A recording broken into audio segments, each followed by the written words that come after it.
नमस्कार, मैं त्यागी रम्या अमरीश आप सभी का स्वागत करती हुई चैनल पर। और आप सभी स्वस्थ और सुरक्षित होंगे इसी आशा के साथ आज की कहानी की शुरुआत करती हूँ। आज की कहानी कर्नाटक से। कर्नाटक हुबली का विद्यानगर क्षेत्र में एमसीए की एक छात्रा का मर्डर हो जाता है कॉलेज कैंपस के अंदर। गुरुवार 18 अप्रैल 2023 को उस समय वह एग्जाम देने के लिए कॉलेज में गई थी। सेकंड पाली का उसका एग्जाम था। वह एग्जाम देकर क्लासरूम से बाहर आती है।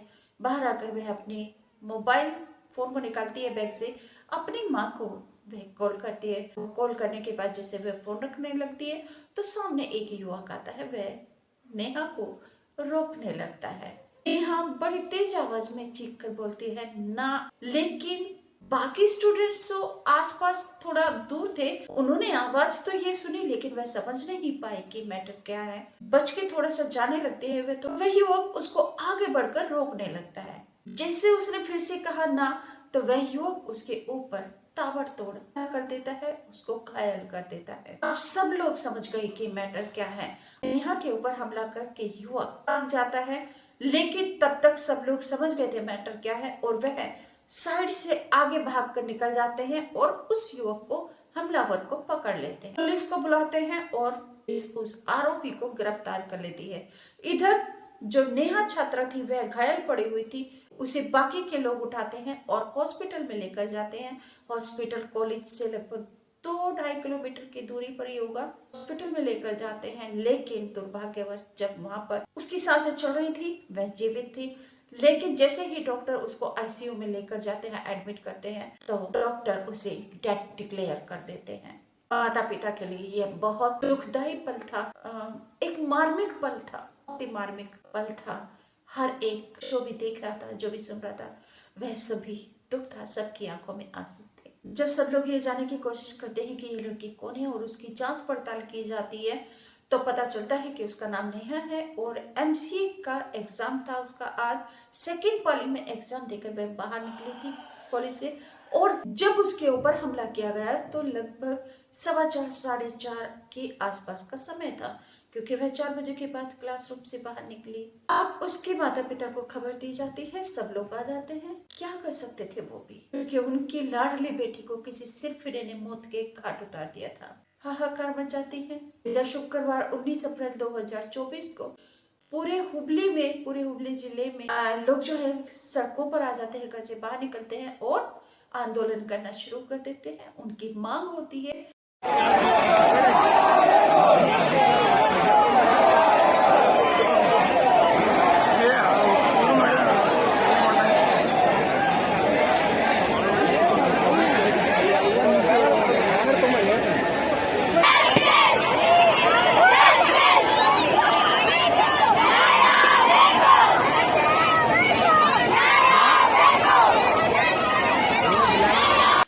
फयाज को गिरफ्तार करो, उसको फांसी दो। हर एक किसी का यही नारा था, हर एक किसी की यही मांग थी कि फयाज को गिरफ्तार करके उसको मौत की सजा देनी चाहिए, उसको फांसी पर लटकाना चाहिए। और हो भी क्यों ना, बिल्कुल होनी चाहिए। ये नियम, ये कानून बनना चाहिए कि जो लव जिहाद में लड़कियों को मारा जाता है, उनकी हत्या की जाती है, ऐसे दरिंदों को, ऐसे पापियों को मौत की सजा सुनिश्चित करनी ही चाहिए। नेहा के पिता ने भी अपना बयान जारी किया है, सुनिए। जब उनसे पूछा गया कि इस घटना के बारे में, ಈ ರೀತಿನೂ ಈಗಾಗಲೇ ನಡೀತಾ ಇದ್ದಾವೆ. ಯಾಕಂದರೆ ನಮ್ಮ ಅನೇಕ ಕಡೆ ನೋಡಿದಾಗ ಇವರು ಕ್ರೂರತನ ಜಾಸ್ತಿ ಆಗ್ತಾ ಇದೆ. ಯಾಕೆ ಈ ಯಂಗ್ಸ್ಟರ್ ಹುಡುಗರು ಈ ಥರ ದಾರಿ ತಪ್ತಾ ಇದ್ದಾರೆ, ಯಾಕೆ ಈ ಥರ ಈ ಮನಸ್ಥಿತಿ ಇಟ್ಕೊಂಡು ನಮ್ಮ ಅನ್ನಬಾರ್ದು ಆದರೂ ಕೂಡ ನಾ ಅನ್ಬೇಕಾಕೈತಿ. ಈಗ ಯಾಕಂದ್ರೆ ಮಗಳನ್ನ ಕಳ್ಕೊಂಡಿದ್ದು ನಮ್ಗೆ ದುಃಖ ಐತಿ. ಮತ್ತೊಬ್ಬರ ಬಡ ಮಕ್ಕಳ ಹೆಣ್ಮಕ್ಳು ಕೂಡ ಈ ಥರ ಆಗಬಾರ್ದಂತ ನನ್ನ ಬೇಡಿಕೆ. ಯಾಕಂದ್ರೆ ಈಗಾಗಲೇ ನಾವು ಕೂಡ ಅನೇಕ ಕಡೆ ದುಃಖವನ್ನು ನಾವು ಕೂಡ ನೋಡಿದ್ದೀವಿ, ಬೇರೆದವರು ಮಕ್ಕಳು ತೀರ್ಕೊಂಡಾಗ. ಈ ಲವ್ ಜಿಹಾದ್ ಅನ್ನೋದು ಏನಿದೆ ಅಲ್ಲ, ಇದು ಮೋಸ್ಟ್ ಪ್ರಾಪಲ್ಲಿ ಭಾಳ ವಿಸ್ತಾರವಾಗಿ ಹೋಗ್ತಾ ಇದೆ ಅಂತ ನನಗೂ ಅನ್ಸತ್ತೆ. ಒಬ್ಬಾಕೆ ಮಗಳು, ಒಬ್ಬನೇ ಮಗ, 2 ಕಣ್ಣಿದ್ದಂಗೆ ನನಗೆ 25 ವರ್ಷದಿಂದ ಒಂದು ದಿವಸ ಕಣ್ಣೀರು ಹಾಕಿಲ್ಲ. ಆ ರೀತಿ ನಾನು ಬಂದವನೇ. ಇವತ್ತು ನನ್ನ ಮನೆಗಿಂತ ದುಃಖ ಬಂದೈತಿ, ಏನು ಬೇಡ್ಲಕ್ಕೋ ಗೊತ್ತಿಲ್ಲ, ಬಟ್ ಆಗಿದೆ. ನಾನು ಎಲ್ಲರಿಗೆ, ಪಾಲಕರಿಗೆ ಹೇಳ್ತೀನಿ, ಎಲ್ಲ ತಾಯಂದ್ರಿಗೆ ಹೇಳ್ತೀನಿ, ತಮ್ಮ ಹೆಣ್ಣು ಮಕ್ಕಳನ್ನ ಕಲ್ಸಕ್ಕೆ ನೀವು ಕಳಿಸ್ರಿ ಅಂದರೆ ತಾವು ಕೂಡ ಕಾಲೇಜ್ಗೆ ಹೋಗಿ ತಮ್ಮ ಮಗಳು ಏನು ಮಾಡತ್ತಾಳ, ಅವ್ರ ಹಿಂದೆ ಯಾರು ಬಿದ್ದಾರೋ ಏನೋ ಅಂಥೇಳಿ ನಾವು ಕೂಡ ಗಮನ ಹರಿಸ್ಬೇಕು. ಈ ರೀತಿ ನನ್ನ ಮಗಳಿಗೆ ಆದಂಗೆ ಇನ್ನೊಬ್ಬರ ಮಗಳಿಗೆ ಆಗಬಾರ್ದಂತ ನಾನು ಕಳ್ಕಳಿಂದ ಪ್ರಾರ್ಥಿಸ್ತೀನಿ. ಈಗ ಇವತ್ತಿನ ಕಾಲಮಾನ ಸೂಕ್ಷ್ಮವಾಗಿದೆ, ಹೆಣ್ಮಕ್ಳು ಕಲಿಬೇಕು. 50% ಸರ್ಕಾರ ಕೊಡ್ತೈತೆ ಅಂತ ಮುಂದೂ ಕೂಡ ಘೋಷಣೆ ಮಾಡ್ತಾ ಇದ್ದಾರೆ. ಈಗಾಗಲೇ 33% ಆರ್ಡರ್ ಆಗಿದೆ. ಮತ್ತು ಎಲ್ಲದ್ರಾಗೂ ಹೆಣ್ಮಕ್ಳೇ ಮುಂದಾಗಿದ್ದಾರೆ. ಮತ್ತು ಈ ಥರ ಆಗಿಬಿಟ್ರೆ ಕಲಿ ಹುಡುಗರು ಹೆಂಗೆ ಅವರಿಗೆ ಧೈರ್ಯ ಆಕೈತಿ. ಅದಕ್ಕೆ ದಯಮಾಡಿ ಎಲ್ಲ ಪಾಲಕರಿಗೆ ನಾನು ವಿನಂತಿ ಮಾಡ್ತೀನಿ. ಮತ್ತು ಎಲ್ಲ ಮುಖಂಡರಿಗಾಯ್ತು, ರಾಜ್ಯ ಸರ್ಕಾರಗಾಯ್ತು, ಎಲ್ಲರಿಗೂ ಕೂಡ ತಾವು ಗಮನ ಹರಿಸಿ ಈ ರೀತಿ ಆಗ್ಲಾರ್ದಂತ ಕಡಿವಾಣ ಹಾಕಬೇಕು, ಯಾವುದಾದ್ರು ಒಂದು ಸೂಕ್ತ ಕ್ರಮ ತೊಗೋಬೇಕಂತೇಳಿ ನಾನು ಕಳ್ಕಳಿಯಿಂದ ತಮ್ಮ ಮುಖಾಂತರ ಅವ್ರಿಗೆ ಮನವಿ ಸಲ್ಲಿಸ್ತೀನಿ. ನಿರಂಜನ್ तो उन्होंने भी अपना दुख दर्द इस तरीके से बयान किया है। उन्होंने कहा कि ऐसे लोगों के ऊपर सख्त से सख्त कार्रवाई होनी चाहिए और एक नया कानून बनना चाहिए। अगर इस कानून में बर्बर लोगों को कंट्रोल नहीं किया जा रहा तो दूसरे कानून को बनाना चाहिए ताकि इस अपराध पर लगाम लग जाए। उन्होंने कहा कि मेरी बेटी तो चली गई है लेकिन किसी और की बेटी के साथ ऐसा ना हो, इसलिए कानून बनना चाहिए ऐसा जो इन दरिंदों के ऊपर लगाम लगा सके। आप सुनिए, क्योंकि जो उनका बयान है वह कन्नड़ में है, तेलुगु में है, ऑप्शन आ रहा है वो समझ लीजिएगा, इंग्लिश में है। साथ ही नेहा की माँ ने भी अपना दर्द व्यक्त किया और नेहा की माँ रो रो कर बुरा हाल है। नेहा के पिता ने बताया कि वह बीमार हो गई थी, 2 महीने तक उसको टाइफाइड रहा। 2 महीने बीमार होने के बाद, क्योंकि उसका एग्जाम था MCA का और फर्स्ट पेपर था उसका, पुलिस गई थी अपना एग्जाम देने के लिए, लेकिन उसके बाद वह घर लौट कर ना आ सकी। उधर आरोपी फयाज की मां मुमताज ने कहा है कि फयाज घर पर बैठा हुआ था 6 महीने से और दोनों में प्रेम था। नेहा और फयाज दोनों प्रेम करते थे एक दूसरे को, उनमें लव था। मैं भी नेहा को अपनी बेटी की तरह प्यार करती थी और नेहा का दुख मुझे भी इतना है जितना उसके माता पिता को है। फयाज यहाँ से 13 अप्रैल को ये कहकर निकला था घर से कि वह नौकरी ढूंढने के लिए जा रहा है। मुझे नहीं पता था कि वह क्या करेगा। महीने से घर में बैठा हुआ था क्योंकि उसका स्कूल छूट गया था, वह फेल हो गया था। आरोपी फयाज के जो पिता हैं एक सरकारी टीचर हैं। आरोपी फयाज की मां ने कहा है कि इस लड़के ने हमारा सर जो है वह शर्म से झुका दिया है और मैं हाथ जोड़कर पूरे कर्नाटक के लोगों से माफी मांगती हूँ, नेहा के माता पिता से, परिजनों से माफी मांगती हूँ और मैं इतनी शर्मिंदा हूँ कि आप इसे जो भी सजा देना चाहते हैं आप वह सजा इसको दीजिए। इसको हमारी तरफ से कोई भी इसकी पैरवी नहीं की जाएगी। परंतु साथ ही साथ ये है कि आखिर ये लव जिहाद कब तक चलता रहेगा, कब तक ये बर्बरता होती रहेगी, कब तक ये लोग अपने मनमाने तरीके से अपनी बात को मनवाते रहेंगे और जबरदस्ती करके ऐसे बहन बेटियों को उनके घाट उतारते रहेंगे। कुछ महीने पहले, लगभग 6 महीने के पहले, नेहा के पिता ने यह भी बताया कि आते जाते वह लड़का नेहा को परेशान करता था और उसे हमने समझाया, उसको बताया कि आप अपनी कम्युनिटी में रहिए और हम अपनी कम्युनिटी के साथ हैं, आप आते जाते नेहा को परेशान मत कीजिए। और उसके बाद से फिर नेहा को उसके पापा ही इसको लेकर जाते थे और लेकर आते थे। लेकिन पहली बार ऐसा हुआ कि टाइफाइड से उठने के बाद नेहा अपने आप कॉलेज गई थी और अपने आप ही वह आ रही थी एग्जाम के बाद में। एक कांग्रेस नेता की कांग्रेस की सरकार है कर्नाटक में और जो वहाँ के CM है सिद्धारमैया, उन्होंने बोला कि यह लव जिहाद का मामला नहीं है, यह कोई आपसी मामला है। सब जो नेता लोग हैं वे अपनी अपनी बात बोल रहे, जबकि बीजेपी के जो लोग हैं वे बोल रहे कि यह एक लव जिहाद का मैटर है। और जो नेहा के पापा हैं उन्होंने बोला है कि अगर ये लव जिहाद का मैटर नहीं है तो फिर क्या है, इसको हमें समझाया जाए। कांग्रेस के नेता है लेकिन फिर भी उन्होंने एक सवाल खड़ा कर दिया है कि अगर ये लव जिहाद का मामला नहीं है तो फिर क्या है। ये सीधा सीधा लव जिहाद का मामला है कि जबरदस्ती उसको धर्म परिवर्तन करने के लिए, उसको दोस्ती करने के लिए उसे मजबूर किया जा रहा है। ये मजबूर क्यों किया जा रहा है? तो ये नेहा के पापा ने कुछ सवाल किए हैं और उनकी मांग जो है वह बिल्कुल सही है और बहुत उत्तम मांग उन्होंने की है कि अगर इस अपराध को रोकना है तो इसके खिलाफ कानून बनाना, सख्त कानून बनाना अति आवश्यक। जो नेहा की परिचित है उन्होंने अपनी बात को रखा और पूरी अपनी बात विस्तार से रखी है, पूछा है, आक्रोशित है वह शासन प्रशासन के प्रति वह बहुत ज्यादा आक्रोशित है। शासन प्रशासन से उन्होंने सवाल पूछे, बिल्कुल जायज है। आंदोलन कर रहे छात्र छात्राओं ने, सभी लोगों ने, हिंदू लोगों ने कहा है कि अगर उनको न्याय नहीं मिला, इसके खिलाफ सख्त से सख्त एक्शन नहीं लिया गया, फांसी नहीं दी गई तो वह लोग अपने अपने घरों को छोड़कर सड़कों पर आ जाएंगे। उन्हें इंसाफ चाहिए, उन्हें न्याय चाहिए और ऐसे दरिंदे पापी को मौत की सजा चाहिए। अब देखना ये है कि उसके ऊपर क्या कार्रवाई करती है और अदालत क्या सजा सुनाती है। ಎಲ್ಲಾರು ಬಂದ್ पुलिस की ನಿಂದಿರ್ತಾರ ಈಗ कस्टडी में है, आरोपी ಅವ್ರ को ಮನ್ಯಾಗಿನ गिरफ्तार करके ಸಾಂತ್ವನ पुलिस ने ಹೇಳಕ್ अदालत ಎಲ್ಲಾರು में ಬಂದ್ पेश किया और उसको कस्टडी मिली है।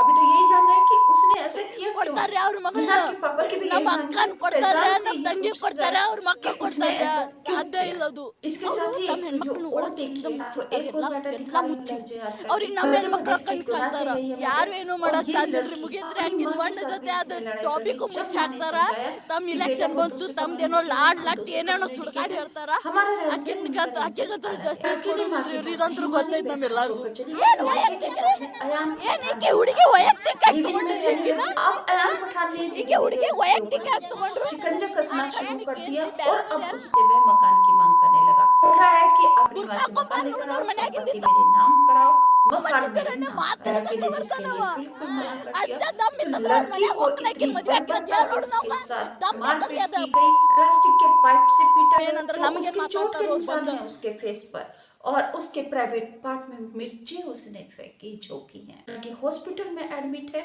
और इतनी दुर्दशा इतनी बर्बरता के साथ लड़की की है। आप उस लड़के का बयान आप खुद ही सुनिए। जी बताइए क्या हुआ था आपके साथ, किस तरीके से क्या हुआ था? 1 महीने से मुझे पेट लग रखा था। कौन ने, घर में किसने? अयान बताने फिर आगे क्या हुआ? क्या मारा मुझे और कल दिन मारा, रात भर मारी। किस चीज से मारा आपको? लेना और बिल्कुल से मारा है सर। मारने का कारण क्या था? घर यार अपना चाह रहा है कोई जगह से मेरी मम्मी से गए थे मेरे घर मेरे नाम करा है और ये पैसा मुझे मेरे नाम करा दे। तो ये पहली बार मारा है, इससे पहले भी मारपीट की गई है आपके साथ? दोबारा वो मार दिया, कल ज्यादा मारा है तो इस संबंध में आपने घर वालों को बताया था क्या? और मम्मी को पता है। अच्छा, ये जैसे ये आंखों पे चोट है, किस तरीके से क्या हुआ? रात को मारा मेरी ड्यूटी से। सुबह मेरी आंखों में मिर्ची बढ़ गई, पूरे शरीर में मिर्ची बढ़ गई, पेट में डाल दिया मुझे। फिर उसके बाद मारने के बाद कहाँ गया वो?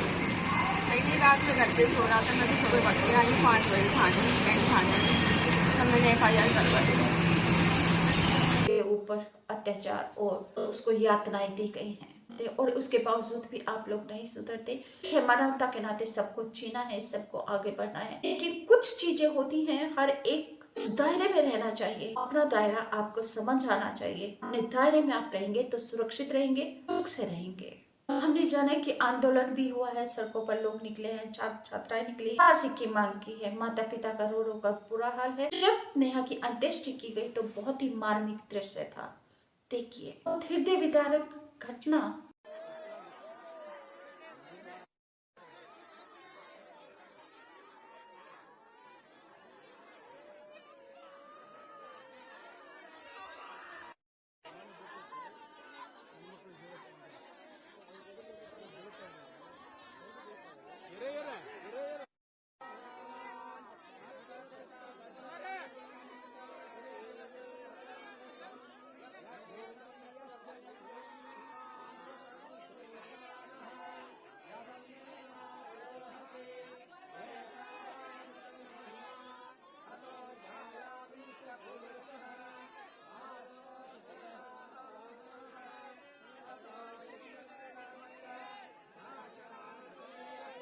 नेहा मर्डर केस की, और ये हुबली का सबसे चर्चित हत्याकांड है, हुबली का सबसे चर्चित कत्ल की कहानी आपके साथ साझा कर रही हूँ। और मुझे भी बहुत बहुत ज्यादा दुख हो रहा है कि मैं इस हत्याकांड के बारे में, इस कत्ल के बारे में आपसे बात कर रही हूँ, लेकिन बात करना जरूरी है क्योंकि बात हमारे बच्चों की सुरक्षा का है। हमें अपनी बच्चियां, अपने बच्चे सुरक्षित रखने हैं तो हमें इसके ऊपर कानून की मांग भी करनी चाहिए। अपने बच्चों को ये भी सिखाना चाहिए कि ठीक है, आजादी से हमें जीना है, लेकिन हमारी कुछ परंपराएं भी होती हैं, हमें उनके दायरे के अंदर रहना होगा। ये चीज हमें अपने बच्चों के दिल और दिमाग में बिठानी होगी, तभी बहुत कुछ हद तक शायद हमारे बच्चे सुरक्षित रह सकते हैं।